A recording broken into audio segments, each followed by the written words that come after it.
Dans cette vidéo, cette activité, nous allons essayer de voir la différence des différents matériaux en ce qui concerne le courant électrique. Est-ce que tous les matériaux laissent passer le courant électrique de la même manière? Alors, pour cela, on va devoir faire un circuit électrique comme nous avons déjà vu dans les chapitres précédents. Donc, je vais avoir besoin d'une pile, le générateur, d'une lampe, un récepteur, et je vais utiliser par la suite un certain nombre d'objets que vous avez sur votre fiche d'activité dans le tableau. Donc dans un premier temps, je vais faire un circuit électrique. Donc le circuit électrique doit obligatoirement comporter un générateur, donc ici la pile, un récepteur, mais surtout il faut qu'il soit fermé. Avant de faire directement l'expérience, je vais vérifier que mon matériel fonctionne bien. Parce qu'on ne sait jamais si ma pile est usée, si ma lampe est grillée ou si par exemple le support de lampe dysfonctionne. Ça va vraiment influencer toutes mes observations et donc mes interprétations.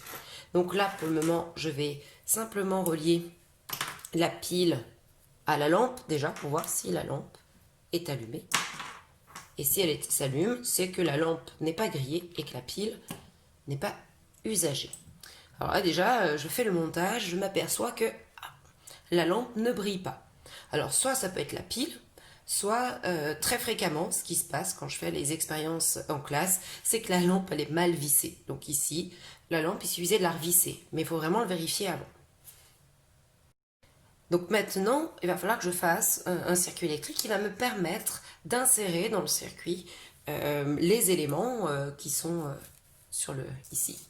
Tous les éléments, les uns à la suite des autres. Alors pas tous en même temps, un par un. On va pas faire une chaîne de tous ces objets. Donc pour cela, je vais rajouter un fil de connexion. Donc ma lampe fonctionne, la pile fonctionne. Mais est-ce que le fil que j'ai choisi fonctionne? Donc, juste avant de recommencer, je vérifie bien qu'en fermant le circuit électrique avec les deux pinces crocodiles ici, eh ben, la lampe fonctionne toujours. Donc, le courant électrique circule, les éléments sont en bon état de marche. Donc je vais tester successivement tous ces objets. Je ne vais pas les tester dans l'ordre du tableau, donc ce sera à vous de les retrouver dans les lignes du tableau de la fiche d'activité, compléter. Et moi ce que je vous conseille c'est de compléter au fur et à mesure.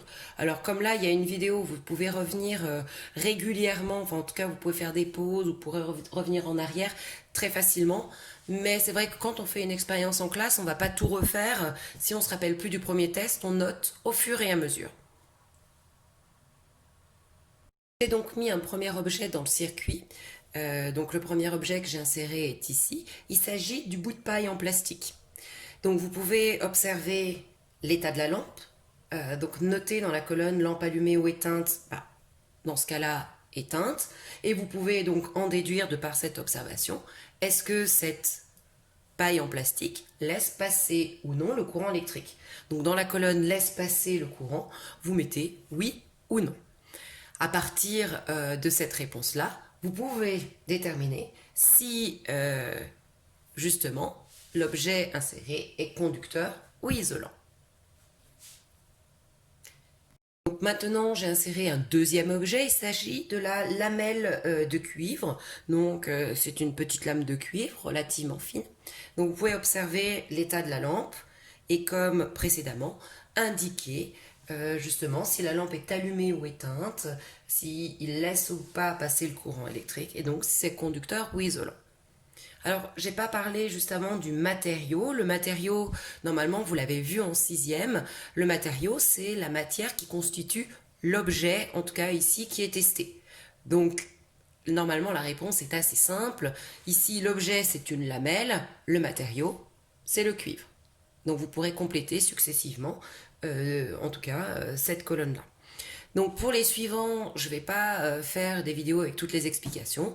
Vous allez pouvoir observer les photos des circuits avec les différents objets testés.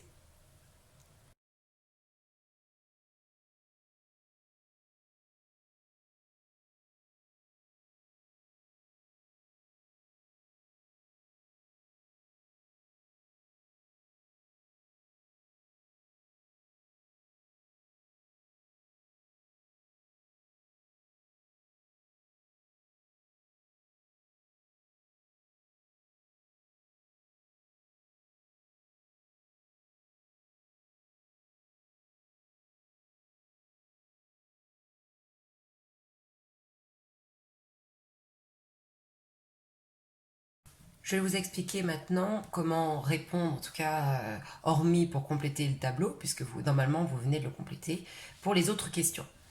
Donc, tout d'abord, si vous avez pu imprimer la feuille, vous avez déjà la deuxième activité. Donc moi, ce que je vous conseille, c'est de couper cette feuille, si vous l'avez imprimée, et de la coller, et de répondre aux questions 1, 2, 4 et 5, puisque la question 3, c'est le tableau à compléter, sur votre cahier à la suite. Si vous n'avez pas pu imprimer, en tout cas, moi, ce que je vous demande, c'est de noter sur votre cahier, après avoir laissé la page libre pour le résumé de cours, activité E3.1, matériaux et courants, et vous répondez aux questions par la suite, et vous recopiez le tableau qui était à compléter. Donc, questions 1 et 2, je vais me rapprocher un petit peu pour qu'on puisse mieux lire ensemble. Donc, questions 1 et 2, je vous demande, donc dans un premier temps, question 1, de schématiser le montage qui permet de vérifier le bon fonctionnement des dipôles utilisés. Donc ça, c'est le premier montage que je vous ai montré sur la vidéo pour voir si la pile n'est pas usée, la lampe pas grillée, si les fils sont en bon état de fonctionnement. Donc un schéma d'un montage simple. Nous l'avons déjà vu dans le chapitre précédent avec la schématisation. Maintenant, dans la deuxième question, je vous demande de schématiser le montage qui permet de tester le caractère conducteur ou isolant d'un matériau. Donc ici, vous venez en tout cas de répondre pour plus d'une dizaine d'objets. Donc je ne vais pas vous demander de faire 10 schémas différents. Vous allez en faire un seul général et qui correspondra à tout ce que vous avez fait.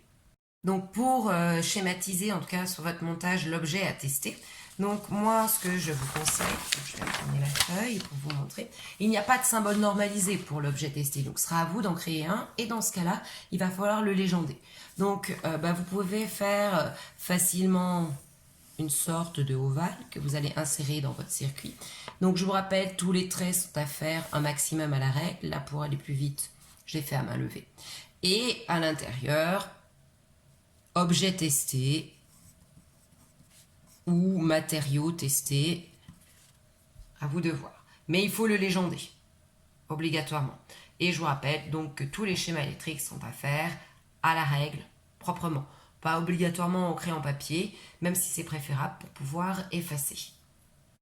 Maintenant, une fois que vous avez fait toutes les observations et déductions du tableau, répondu aux questions 1 et 2, normalement, vous devriez être en mesure de pouvoir répondre aux questions 4 et 5 qui nécessitent un petit peu de réflexion, mais qui est tout à fait à votre portée. Donc, en utilisant tous les objets qui ont été testés précédemment, est-ce la forme de l'objet? Alors, est-ce la forme de l'objet ou le matériau qui est important pour être conducteur ou isolant? Donc moi, ce que je vous demande de répondre, c'est est-ce que effectivement, que ce soit un objet, par exemple une bouteille, une fourchette, etc., est-ce que le fait que ce soit cette nature d'objet, c'est ça qui fait que le courant électrique peut passer ou non, ou est-ce que c'est la matière dans laquelle est fait l'objet? Le but, je pense que vous avez la bonne réponse, mais le but c'est de justifier votre réponse avec ce qui a été fait précédemment. Donc à vous de trouver deux exemples qui permettent de les confronter ensemble. Alors au minimum, on peut en trouver d'autres, il y en a plusieurs possibilités en tout cas dans cette liste. Deux objets qui permettent de comparer et de dire c'est le matériau ou c'est la forme de l'objet qui est importante. Et donc, de conclure sur la dernière question, est-ce qu'on doit parler de forme isolante ou de matériau isolant?